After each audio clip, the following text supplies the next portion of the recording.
The idea of hidden identity and role reversal begins with the setup of two contrasting worlds colliding in an unexpected and transformative way. On one side, there is the single dad, a man defined less by wealth and influence than by quiet resilience and the determination to protect and provide for his child.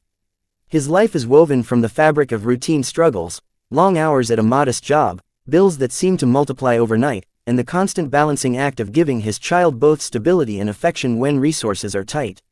His identity is shaped by sacrifice, but he wears it like armor, never complaining, always pressing forward because someone depends on him entirely. He is not extraordinary by the world's standards, yet his character is a silent testament to endurance and uncelebrated strength. On the other side stands the billionaire, someone who lives in an entirely different orbit of existence. To him, the world bends and adjusts according to his decisions. Wealth cushions his every fall, influence secures his place at the table of power, and even failure is softened by the vast safety nets his fortune provides. He is accustomed to being in control, to dictating terms rather than having them imposed on him. His life is marked by luxuries, chauffeured rides, and an entourage of assistants and advisors who anticipate needs before he even articulates them. Yet beneath the glittering facade, his identity is fragile in ways that he does not yet recognize. He is defined by what he owns, what he commands, and how others perceive him, not by any intimate connection or genuine sacrifice. The collision of these two lives takes shape in the form of an unforeseen crisis.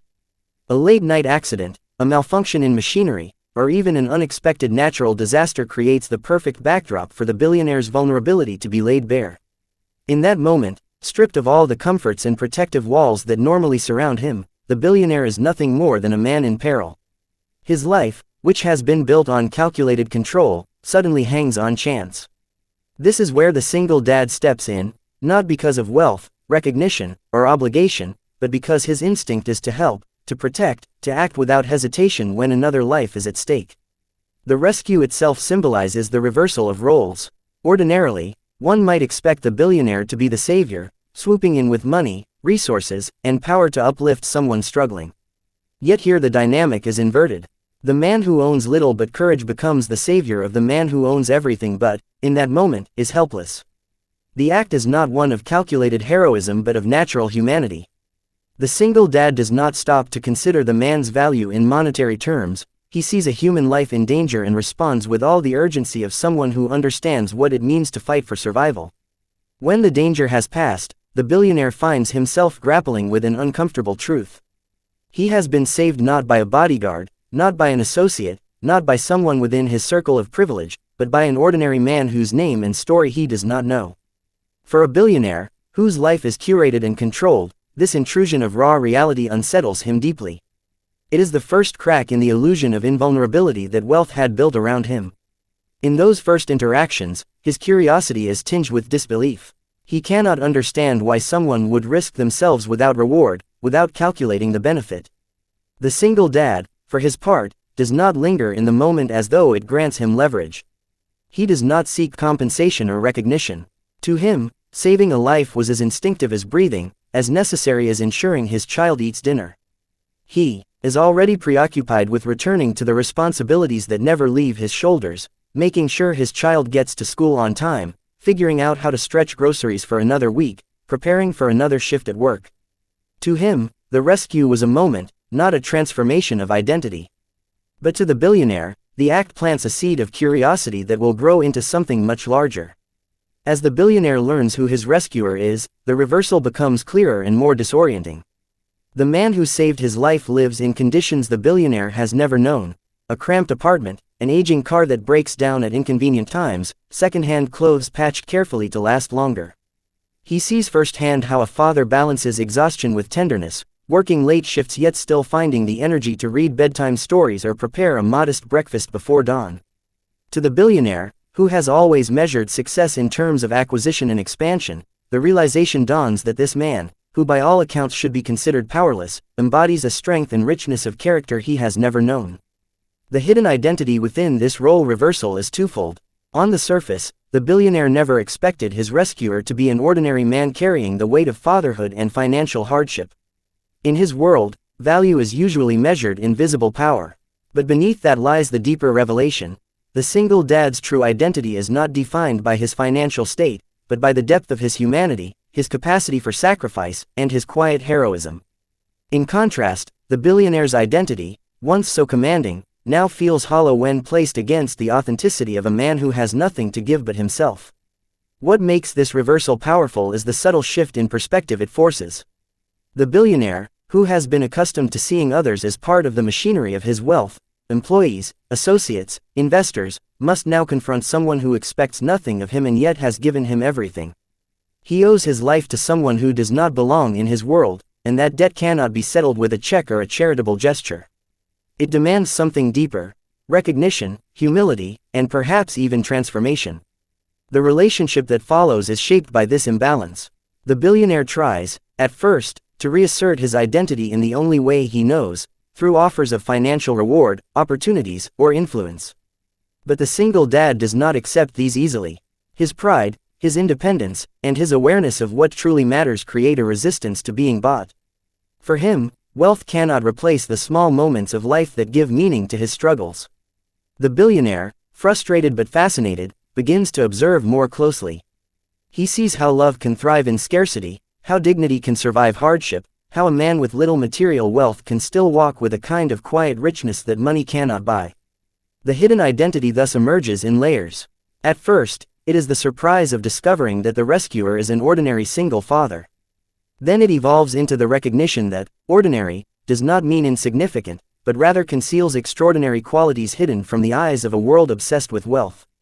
The reversal is complete when the billionaire realizes that his rescuer, whom society might overlook, has given him not only his life but a new lens through which to view his own. When the billionaire first learns that the man who saved his life is a single father, the curiosity that flickered inside him begins to deepen into something more complex. At first, he approaches the discovery with the lens he has always used: transactions, rewards, debts. His instinct is to repay the man in a way that seems fitting to his world: money, resources, connections, perhaps even a new job that would lift the father out of his struggles. Yet every time he offers, he is met with quiet resistance. The single dad thanks him but declines, not with bitterness, but with a steady pride that the billionaire cannot comprehend. It unsettles him that someone would reject what others in his circle would scramble to seize. He is left with the gnawing awareness that there must be something he does not understand. The billionaire begins to watch, drawn not out of obligation but from an unshakable sense of intrigue. He sees the father's daily life unfold in ways both ordinary and profound. The mornings start early, with the father gently waking his child, preparing simple meals, and making sure the child goes to school with a smile, even when exhaustion hangs heavy in his own eyes. The afternoons are filled with work that drains him, yet he never allows fatigue to sour his patience when the child comes running with stories and laughter.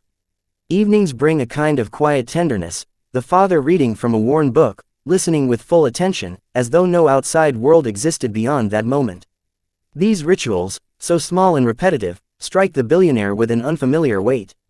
He realizes that wealth had always allowed him to bypass the small labors of love, outsourcing them to staff or avoiding them entirely. Here, however, those small acts are the currency of devotion. The billionaire's view of strength begins to shift. In his old world, strength was power, the ability to command, to acquire, to dominate markets and silence rivals. But watching the single dad, he sees another kind of strength, quieter, humbler, yet far more enduring. It is the strength of choosing sacrifice every day, of putting another's needs above one's own, of enduring difficulties without complaint because love demands it. It is not glamorous, not accompanied by applause or recognition, yet it is relentless. He begins to wonder if he has ever possessed this kind of strength himself, or if his life has been little more than a series of carefully orchestrated advantages masquerading as power. As the days pass, the billionaire finds himself moved in ways he cannot articulate. He notices how the child looks at the father, not with fear or awe, but with absolute trust, a faith that no matter what storms come, this man will stand unshaken. That look unsettles him because he realizes no one has ever looked at him that way. People look at him with admiration, envy, fear, or calculation, but never with the unguarded trust born of love. He begins to crave that kind of connection, though he does not yet admit it to himself. He starts to see his own life in harsher light, surrounded by people who laugh at his jokes because they must, who praise his decisions because they are paid to, who value him only as long as he remains wealthy. he feels the emptiness of relationships built on utility rather than affection. At times, he resents the mirror the single dad's life holds up to him. He tells himself that money has bought him freedom, that he has lived without burdens others must endure, that he has achieved greatness on his own terms. Yet beneath these defenses, he feels a gnawing sense that he has missed something essential. When he watches the father scrape together enough to buy a small gift for the child, a toy, perhaps, or a second-hand bicycle, he expects to see disappointment in the child's eyes at the modesty of the gift. Instead, he sees joy so pure it catches him off guard, as though the child has been given the world. It makes him question all the lavish gifts he has given to people in his orbit, gifts that never seem to satisfy, never seem to fill the hunger for more. The transformation is slow, subtle, and at times resisted. The billionaire is a man used to control, and he does not like the idea of being changed by someone he once saw as ordinary. Yet the evidence accumulates like quiet raindrops soaking into the ground. The more time he spends observing the single dad, the more he begins to measure his own life differently. He starts to ask questions he never asked before. What is the true measure of worth? Is it in what you own or in who you love and who loves you back? Is success the applause of strangers or the quiet trust of someone whose life you have made better?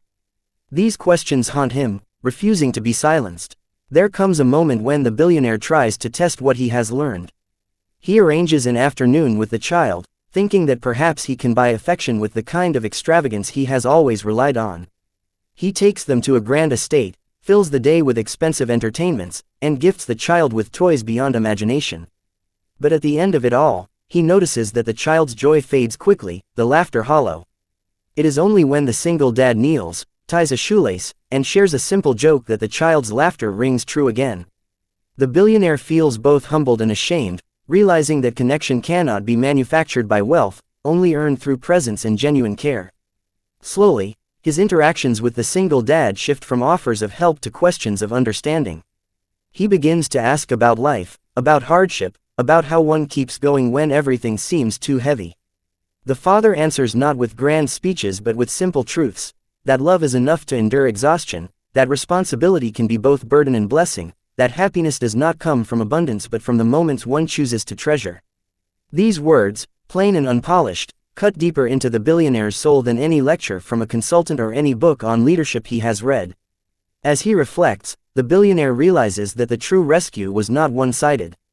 While the single dad pulled him from a literal crisis, it is the father's example that rescues him from a deeper emptiness he had not even recognized before. His life, though draped in gold, was impoverished in meaning. The father's life, though weighed down with struggle, is rich with purpose. The billionaire begins to understand that wealth, as he has known it, is an illusion of permanence, while the single dad's devotion to his child is wealth of the kind that cannot be stolen or diminished.